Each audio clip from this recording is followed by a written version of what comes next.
Morning guys. तर मी तुमच्यासोबत आज शेअर करणार आहे माझं वीकली स्किन केअर रुटीन. तर सगळ्यात पहिल्यांदा आपण इथे करतो आहे स्क्रबिंग.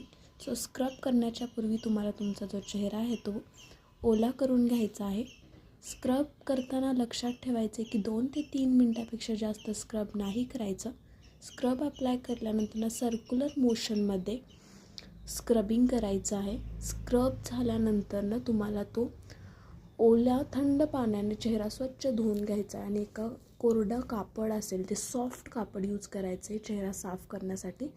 त्याच्यानंतर सेकंड स्टेप आहे जी आपण करणार आहे ती आहे क्लिन्झिंग. सो क्लिन्झिंगसाठी मी इकडे यूज करते आहे माझ्याकडे क्लिन्झर आहे जे आहे हायफनचं, ते मी इथं यूज करते. सो क्लिन्झिंग करताना तुम्हाला सेम 2 ते 3 मिनिट करायचे, सर्क्युलर मोशनमध्ये करायचे. क्लिन्झिंग एकदम परफेक्टली झालं पाहिजे सो दॅट तुमच्या चेहऱ्यावरती जी पण डर्ट आहे ती सगळी निघून जाईल आणि तुमचा चेहरा एकदम स्वच्छ निघेल असं तुम्हाला क्लिन्झिंग करायचं आहे.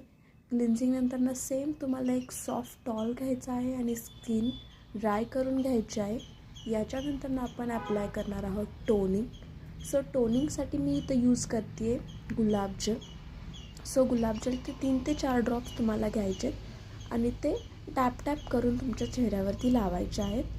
सो टोनिंगनंतर सेकंड स्टेप असणार ते आहे मॉइश्चरायझर. सो मॉइश्चरायझर इकडे माझ्याकडं हायफनचंच मॉइश्चरायझर आहे, ते मी इथे यूज केलं आहे. मॉइश्चरायझर लावल्यानंतर तुम्हाला स्किनवरती रिझल्ट्स दिसत असतील, चेंजेस दिसत असतील की लगेच स्किनवरती किती ग्लो आलेला आहे.